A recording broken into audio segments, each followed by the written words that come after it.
on this Nico Collins situation, and shout out to BetUS for sponsoring the video. Shout out to all the lip readers out there. I think they're playing it really conservative with this Nico Collins thing. And I think that if the Texans were in a close division, I don't think that Nico Collins is still sidelined. But I think the fact that they're in the AFC South and the fact that the AFC South, they essentially have a 3-game lead because they beat Indianapolis twice. I think they're playing it extremely safe when it comes to how they're handling Nico Collins. And let me just show you this. Like, if the Texans, let's say the Texans were toe-to-toe with the Kansas City Chiefs and they had a chance to catch the Chiefs, maybe this game would be a little bit more urgent. But right now, the Chiefs are 8-0. The Texans are 6-3. So you're 3 back of the Chiefs in the loss column. So unless something just insanely crazy happens, you're not catching the Chiefs for the number 1 overall seed. I think we can all admit that. So that's not going to happen. Then you look at the AFC South and we go to division. The Texans right now are 6-3 and the Colts are 4-5, and the Texans are 2-0 against the Colts, which means the Colts would have to finish a game ahead of the Texans to win. So you essentially have a 3-game lead there. Tennessee and Jacksonville right now, they would have 2 of the top 4 picks in the draft. They're not a threat at all in any way, shape, or form. So the Texans right now with Nico Collins, it's not that anything is extremely serious with Nico Collins. It's just that the Texans right now do not have to rush Nico Collins back. Because if they do, what is being accomplished? The question will be, what is the payoff for Nico for rushing Nico Collins back? You might beat the Lions. You might be able to. I mean, do you think you're going to catch the Chiefs? You're 1 game back of Buffalo, a true 1 game because you won that head-to-head, and then you're a game back of Pittsburgh. But right now, if you're the Texans, I don't think there's any reason to rush back Nico Collins. And I don't think it's a serious injury. We see Nico Collins wandering around. They need Nico Collins eventually. But right now, you have the luxury of being in a dog-butted division where with 8 games left, you have a 3-game lead over the Colts. And you also have 3 games remaining of those 8. One of them's against the Cowboys without Dak Prescott. One of them, 2 of them are against the Titans, who are one of the worst teams in the league. And then one of them's against the Jags. You have 4. And then the schedule is going to get tough in December, and we'll see what happens there. But there's no threat for them right now. Now, had the Colts won last week, I wonder what that would look like. Had the Colts won one of the games against the Texans, I think there's a better chance that Nico Collins is out on the practice field. But they're playing it really, really safe right now. And I don't have a problem with that strategy, quite frankly, because the only way that I think you could justify it is if this was the old format and there were 2 buys, but in this format, there's only 1 buy. You only have 1 buy. And right now, Kansas City is in firm control of that. And it's hard to envision Kansas City doing what it would require for them to blow that lead that they have right now. Kansas City has 9 games remaining. They're 8-0. The Texans have 8 games remaining, and they're 6-3. So it's hard to imagine that the Texans would be able to catch the Chiefs. So I have no problem with the conservative nature of Nico Collins. Am I completely dismissing the possibility of Nico Collins returning to practice tomorrow? I'm not, because I think he could play. But they're being extremely cautious with Nico Collins. And I think that was the case before, even before we knew what the state of this division would be when they put him on IR, because they didn't want him to play back-to-back weeks against the Jets. And I think it's even more the case now that the Colts have been unable to really put any pressure on you when it comes to the division. It is a locker room #1 source for Texans digital content. Shout out to BetUS for sponsoring the video. YouTube 150 if you want to get in on that at BetUS. Shout out to them for the video. Jerome's just being dramatic now. He's in his feelings. He might be. I don't know what Jerome's doing. He's crying. Sit CJ. Then let's be cautious. I don't think you need to do that. Man, if he can play, then play him, bruh. If dude healthy, as they say, there's no safe play, dude. What do you mean there's no safe play? If he has a hurt hamstring and the game's not accomplishing anything, not playing him with a hurt hamstring and giving him more rest is a safe play, bro. I don't know what exactly he's saying. I don't really get that. But yeah, we'll see what they did. They didn't do anything at the deadline. People still complaining about that. But let's hear from Bobby Slowik. Bobby Slowik spoke today. He had an interesting answer when I asked him about something that I've been hearing a long time. He keeps saying that they didn't get the look when we talk about play calls. And I heard Caserio and I heard D'Amico say it. Let's hear from Bobby Slowik, and I want to hear what y'all think about the stuff that Bobby Slowik had to say today when he faced the media. Damn it, Bobby. Take it away, sir. Why there's been so many sacks and so much penetration. Yeah, we just got to be better, really, at every level. Up front, it's technique, some fundamental stuff, some just execution of what we're doing, but it goes beyond just up front. It's really every position in the pass game right now. We didn't play good on Thursday, and that's what we're talking about right now. We're fired up for the challenge this week, and we're ready to go full speed ahead in the regular season and address the things that have come up. The reality is, for us, when we look back at the game, like I said, we didn't play very good. You can still win the NFL when you're not playing your best, and what got us is situational football. In red zone, we were 1 for 4. I think we crossed the 40 maybe 6 times and had 1 touchdown. Third down, we weren't good. Early in the year, we were number 1 in red zone, and we were really good on third down, and we've really fallen off the last 5 weeks. So we've kind of honed in on ourselves, what we got to do to grow fundamentally, technique-wise. We're where we need to be. We just got to execute it better. And then beyond that, we have to own the situations. It's really in the second half of the NFL season. That's what it comes down to make the tournament. What goes into execution? Because it seems like it's kind of the go-to execute, which kind of seems a little bit vague. What goes into execution? Do your job and do it well. So that's execution. So we get the definition of execution from Bobby. Do your job and do it well. Okay. Thanks. The first half, I think you guys are averaging, I want to say 13-ish points. And the second half, it kind of tailed up to 9 points.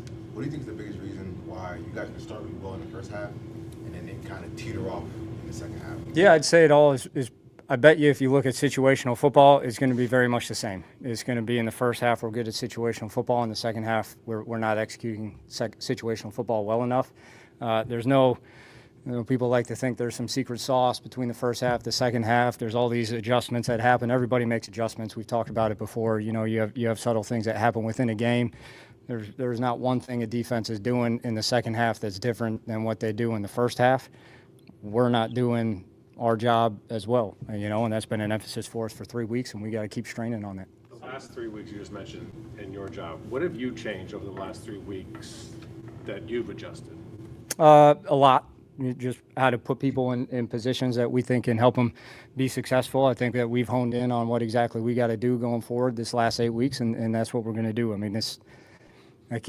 Last week against the Jets defensively for us was probably the biggest challenge we had so far this year. Their defense was very good, and that challenge only increases this week against Detroit. So, how on it you have to be in every regard, including me, from a coordinator standpoint, is we got to get to the end fast. What's the balance of faith that guys will do their job versus trying things that you haven't tried to this point to fix things?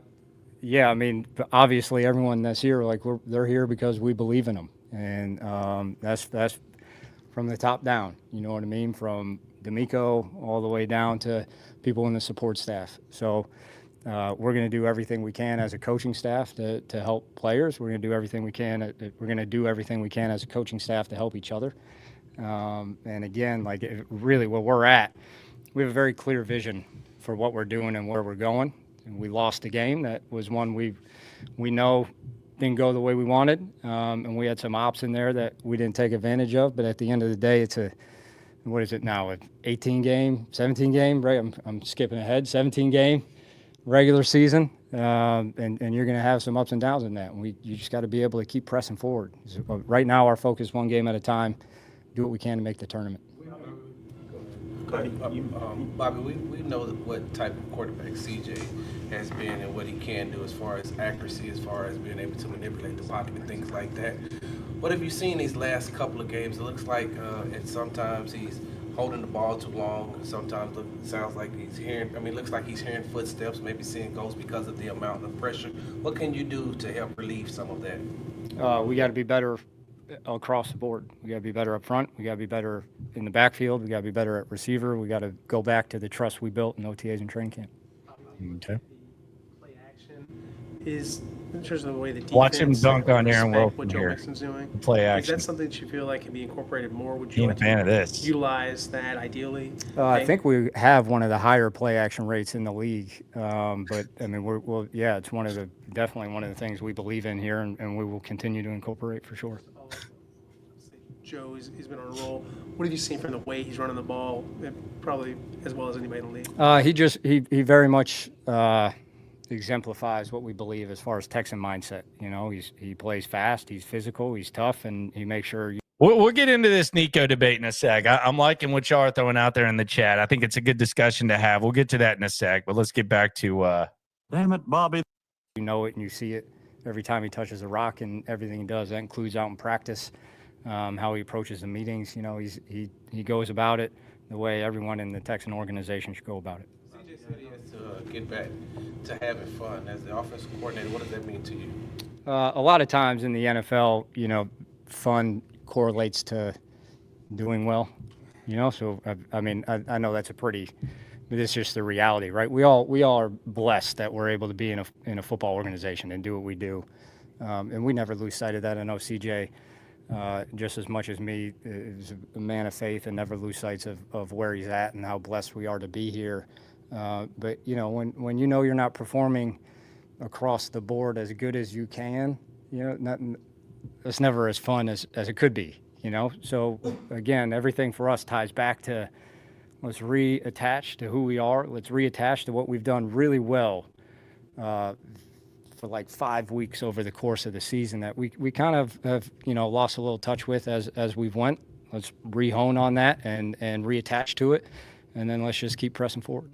My question is, I know Joe spoke, I guess it was yesterday, to you all. Did you feel like that had an effect that permeated throughout practice, his words to the offense?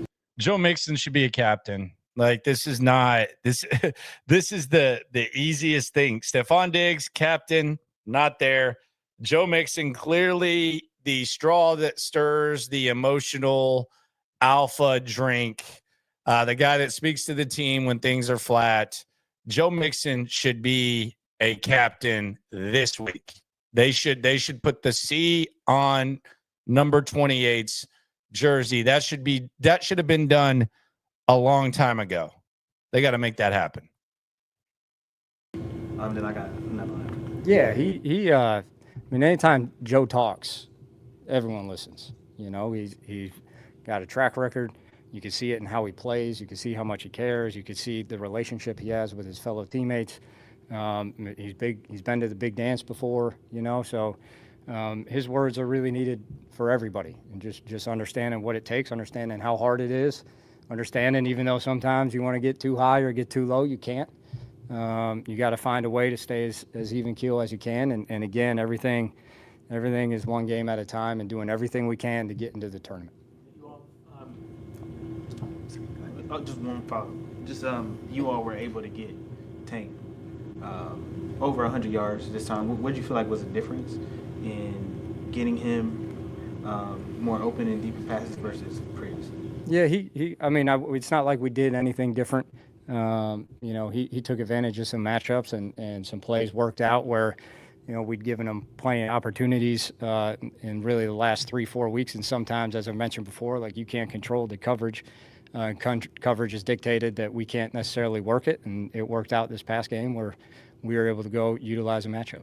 You all pretty consistently won the time of possession battle throughout this season on the other sideline. It's one of the, you know, I think the leading point scoring offense in the league. Just how important is it to, you know, can kind of control the pace of this game on offense when, you know, you have your defense going up against a really potent offense? Yeah, I mean, it's a lot like as far as how we're approaching this game. You know, I think the last time I said this was probably when we played Buffalo. A lot of this game, there is really no 3 units.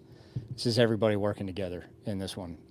You know, they're a really good team. I don't know. I feel like it's been probably 4 weeks since I've watched a game that I feel like is close for them. You know, I know last week got close at the end, but for a while they had a multi-score lead. Minnesota maybe was the last time they were really in a battle, and to be able as a team to handle that, because their offense is really good, their special teams are very good, their defense is really good. You know, you got to do it all together. So it's going to take, like, we have an approach as a team, how we're trying to attack this game, and we got to go implement it. We have 2 more, guys. Can we talk to you about, like, All right, this is the question about the notion that they didn't give us the look. He gives a really long answer here, but I wanted to hear what he had to say about this. Here was the question for Bobby. certain play calls and stuff? And I've heard you and D'Amico, and I think I heard Caserio the other day say, well, they didn't give us the look that we thought they would give us. What does that mean? Does that mean you're going to the line of scrimmage and you're not recognizing? Does it mean they're out-thinking you, you're under-thinking them? What does that mean? That's a good question, because I do say that a lot, and I don't know if I've ever actually expanded upon it. So generally, you go into a game, right, and you have a pretty good grasp of what a defense is going to do. Everybody these days, there's a large volume, by and large, that most teams do, especially when you include pressures and things like that. But generally, you go into a game trying to make sure that you're attacking what you believe they're going to do against you, right? Nobody just lines up, say you think it's going to be a man game. Nobody just lines up and it's like, okay, we're going to play man 100% of the time. You know, that's just not really the NFL these days. So what typically happens is you have this top thing that's on your mind, and then you have this subcategory of things that you got to have like answers for, be able to handle within your own play design, within the players going and executing their job and doing what they want to do. So when we say, for example, if I say I'm calling a play for Tank, I'm probably calling a play thinking that Tank is going to get the ball if we get the coverage we're expecting. If we don't get the coverage we're expecting, we have other answers on the field that our quarterback's going to get to. Or in the run game, I might call a zone play thinking we're going to get some certain look or certain front. And, man, we'll be able to get inside, downhill fast as we can. Well, all of a sudden they've stemmed their front, and now they got a whole lot of bodies inside the tackles. We either got to build in a can, or we got to figure out a way where we can block and handle that where we're not going backwards. We're still getting 3 yards of carry. So it's really built into, like, it's a lot of preparation. It's how you build it into the game plan. It's not necessarily how you call it, if that makes sense. You just got to make sure you have answers for what is going to be presented to you as you go. And how that always comes together is what's fun about the game planning process, because every week is different. Even when you play division opponents and you play them the second time, like the combination of things or the people they have out there is different than it was the first time. Well, it's not just coach driven, it's player driven too. Like the players not getting the look, the coach, like there's a lot of layers to it. Absolutely. Yeah, no, that's why for us, like, practice is so important in what we do. You know, I mean, there's so, especially at the quarterback position. I mean, you talk about, I really believe it's the hardest thing to do in sports. The physical strain they have to deal with, the pocket they have to deal with, Y'all are the crazy with contact Bobby, that they have man. to deal with that they aren't even ready for, on top of being able to throw. Y'all are crazy. On top of the mental strain, and the mental strain for really everyone in the NFL at that position is immense. Like, there's a lot. So meeting time's important, preparation's important. Every rep we get out in practice is important. Bobby, a retrospect, the Wildcat call, what was the thinking behind it, and why do you think it didn't work against that particular defense? Yeah, as far as why it didn't work, DJ Reed did a really good job, man. I mean, we had some clips on tape going Wildcat against them where, you know, they were pretty ready to ignore the quarterback. He reacted to it just fast enough to make it a tight throw that would have required a perfect ball. The reason it was called was, as I said, like, we've been struggling in the red zone. We just need a spark. You know, we need a spark, and that's two guys I would bet a lot of money on that can find a way to make the play at the very least. Like, when you run trick plays, and I know I've run some, I've probably run somewhere around 12 over the last year and a half, and not all of them work. You know, that was a similar play call to when Motor scored here. This one didn't work. The big thing and what allows you to keep going back to things like that is just not making it a worse play. And Joe did that. We got an incompletion. We got the third down. Third down, we got the exact look we want. And we probably would have had a great opportunity to make something happen if we hold up front long enough. And that's kind of around the NFL, you know, like, we watch trick play edit every week across the NFL. Some of them you'd be shocked. You probably don't even realize when you're watching on TV that they were trying to trick play until you see the film and you realize it didn't work. But it's always nice to have those in the arsenal. Thanks, Bobby. Appreciate it, guys. Bobby Coley. My goodness. Bobby Slowik. Damn it, Bobby. I like the answer, man. I didn't have too big of a problem with the answer. Look, but here's the thing. It's not that it makes me feel any better about the situation. So I want to be clear. This offense up front sucks. It sucks. There's nothing they could say to me, they being D'Amico, Caserio, and Slowik, that makes me feel better about this offensive line. It sucks. And I think it makes everyone's job harder, from Bobby's to CJ's to everybody's. D'Amico's. D'Amico doesn't seem to have the answer on it. It is awful, this offensive line. They've performed bottom 5 offensive line in the NFL, one of the worst that we've seen. And this is a franchise known for crappy offensive line play. So I want to make that clear. The reason that I appreciate his answers are because he's at least showing you what he's thinking, or he's showing you what you maybe if you don't think Bobby has a clue, then it probably it justifies your opinion. But he's at least taking you inside what's going on in his mind. I don't understand still the notion that they didn't give us the look.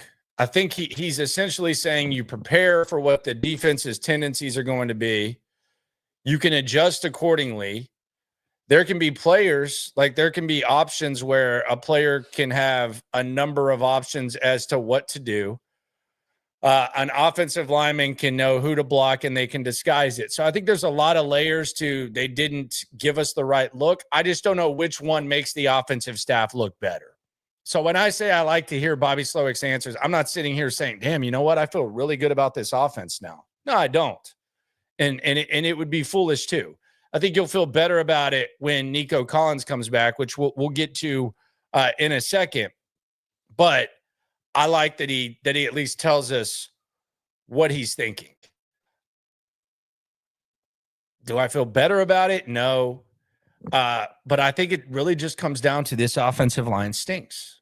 They're not good. They're not. So do you adjust? What do you do? I don't know. But I'm open to making as extreme a changes as possible. I'm open to it for sure. But I like hearing Bobby Slowik speak. I'm not out on Bobby Slowik at the podium. So we'll see how that goes. Bexware says, literally, it's a primetime game. It's important or not, you play Collins. What does that mean? What does that mean? It's a primetime game. So if resting Nico Collins is the right move, and I think that's the debate, right? You have a 3-game lead in the division pretty much because you've beat Indianapolis twice. You're not going to catch the Chiefs. You're telling me because it's a primetime game if you think you can rest one of your best players, that you play him because it's prime time? How does that make sense? Because more people are watching, so you put him out there. I have no problem with the conservative player Nico Collins. I have no problem. You have the luxury of that because of the division you're in.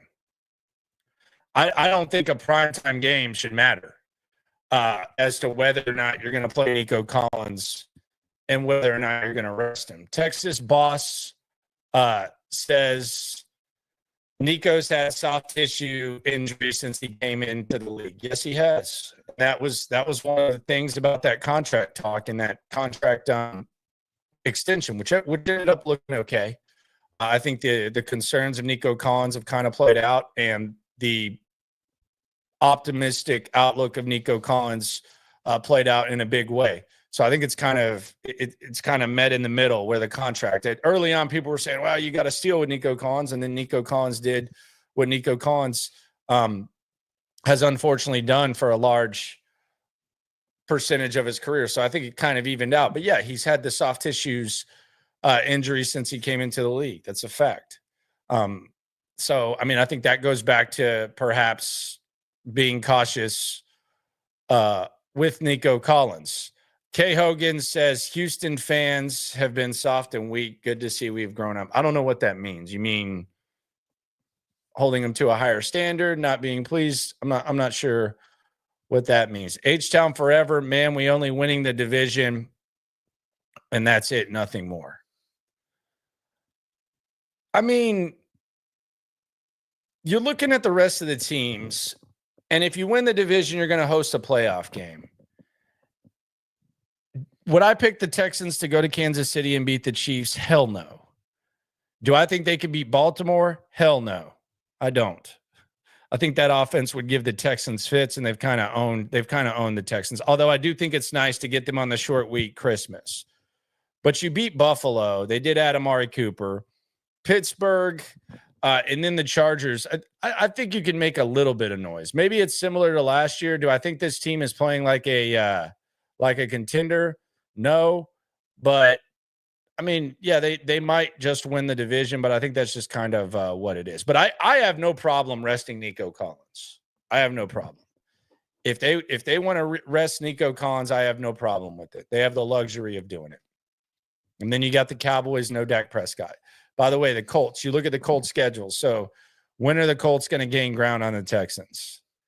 The Texans right now, you have Detroit, which, by the way, that line's not moving very much. We'll take a closer look at that in a sec, brought to you by BetUS.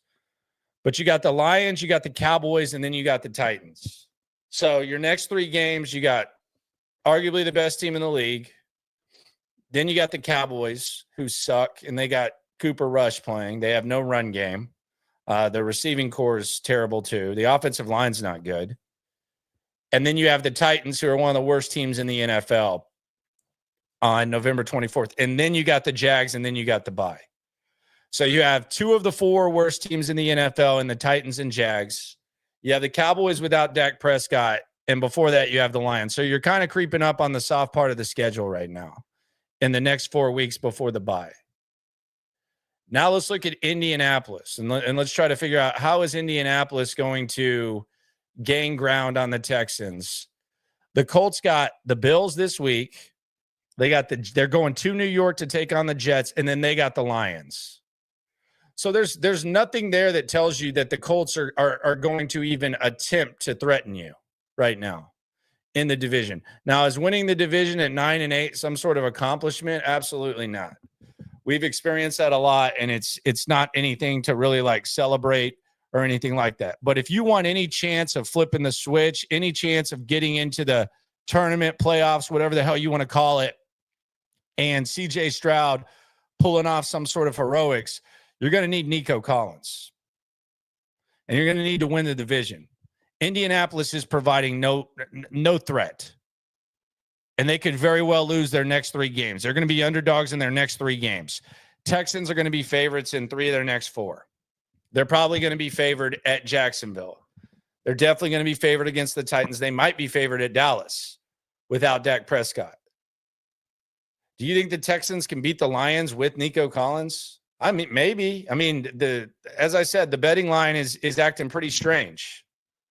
But would you bet on that? Like, are you betting? Are you going to bet US and betting on the Texans to beat the Lions? I doubt it. So if that's the case, and Indianapolis is going to lose to Buffalo, it's going to be a no harm, no foul situation when it comes to the division. Now, some people will say, well, you could still catch Kansas City. You're not catching Kansas City. That's 3 games. You're not catching the Chiefs. You want the 2 seed? Okay, Buffalo. You have the tiebreaker over Buffalo. So there's that. Pittsburgh, they're going to be going toe-to-toe with Baltimore and the rest of their division. Like, that's not that you can lose this Sunday and still be in the mix for the 2 seed. You're a game back right now. You have the Chargers with 3 losses, you have the Ravens with 3 losses, and then you have the Bills at 7-2. So you're not going to completely be out of that. That's not out of the realm of possibility when it comes to that. But if you can be cautious with Nico Collins and you have that luxury, I personally don't have a problem with it. I don't. I don't think this would be the play if the division were close. So resting Nico Collins, no issue. Give him another week. I'm just telling y'all, it's not that serious.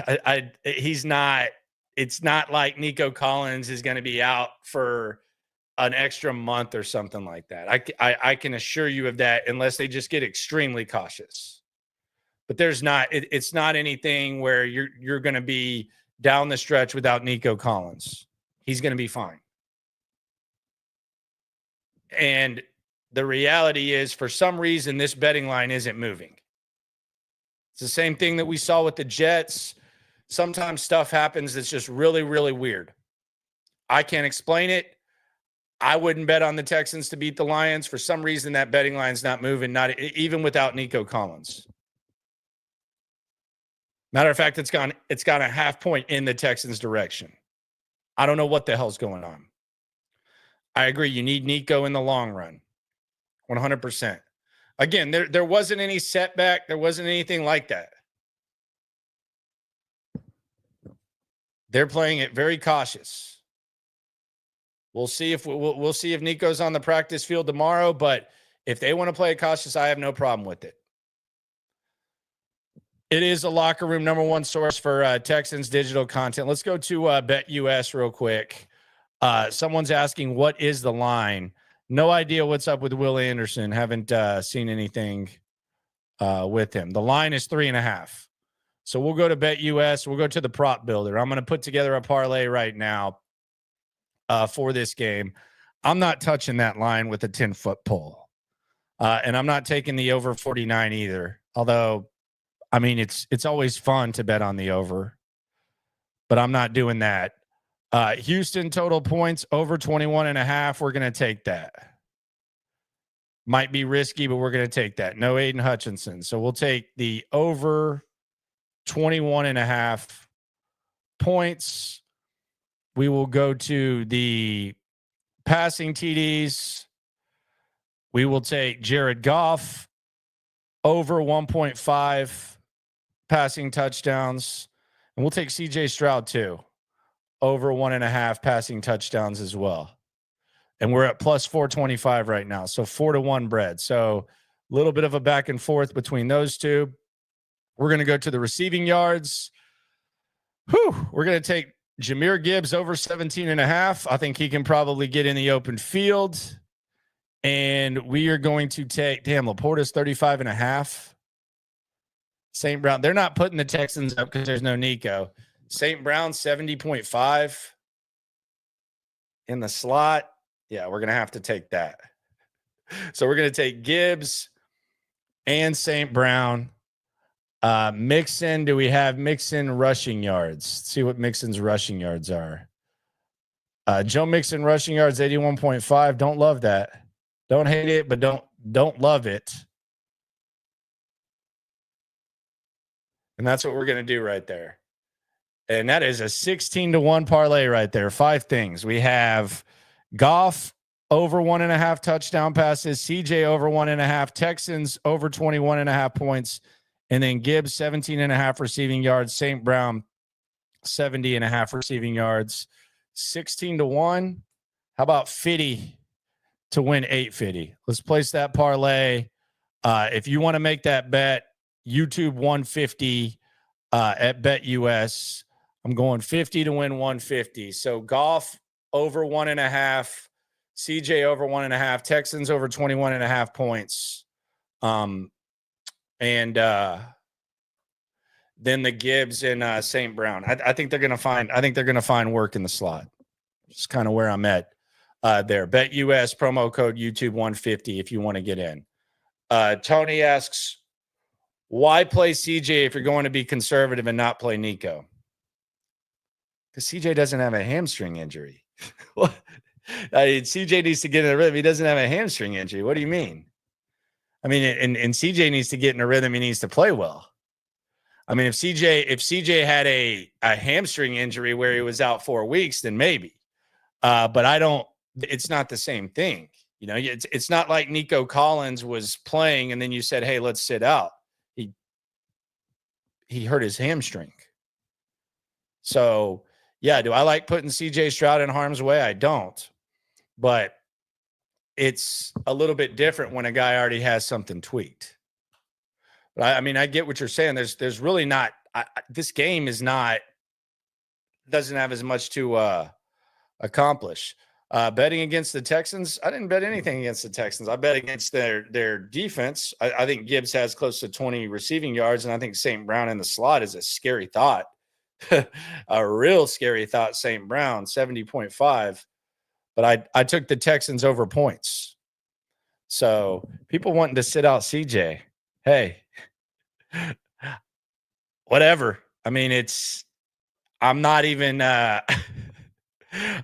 thinking that way, but yeah, not doing that. How can CJ get in a rhythm without Nico helping to overcome the O-line play? Look, I don't know. I don't have confidence in these receivers past Tank Dell, so I really don't know. I think that's a good question. They're going to have to figure something out. The Texans are going to have to figure something out. Bobby Slowik's going to have to figure something out. Tomorrow, going to be at Big City Wings, 4 o'clock. Myself, Cody Stutes, we will be live out there in Edo, 4 o'clock. Come by, say hi. Already getting confirmation that pretty decent amount of people going to show up to this. We will be broadcasting live the 4 o'clock injury report edition of SNL, and we'll be chilling, eating some wings, drinking brew, all that type of stuff. So come out to Big City Wings in Edo and say bye. Who's buying first round? Zach, come by, say,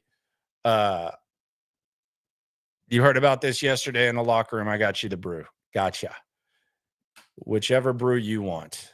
Good old draft brew. They got the big ones too. So yeah, I got you. If you come out there, gotcha. No problem at all. Appreciate everyone for coming through. Be sure to subscribe. Be sure to like. Be sure to ride along. Be sure to go to BetUS, promo code YouTube 150. If you want to get in the game, Mr. Farrow says he's coming through. Nice. We'll see how that goes. Not confident in this Lions game, though. I'll be completely honest. Not feeling great about the chances here, but the line is fishy. Very, very, very, very, very, very, very fishy. We'll get into CJ Stroud wanting to have fun tomorrow. We'll also react to the final injury report. We'll also be a lot of shenanigans tomorrow out there at Big City Wings. So appreciate y'all for coming through. I'll be at practice tomorrow. We'll give you the update as well. Always remember, when it comes to this Texan stuff, we're all in it together. Thanks for coming through the locker room. Localize every angle's what we really do. We the source, we the pulse of the city too. Landlocked, got the game in the headlock. Localize every time, can't stop, won't stop. Yeah, we top 2 and we not too. Plugged in daily digital on YouTube. We got taste for days, opinions to give, we got takeaways. If it's up, then it's up, we number one. You don't need to try your luck. locker room. Yeah, we in the locker room. Texas talk, yeah, you know what we about to do. Localize, every angle's what we really do. We the source, we the pulse of the city too.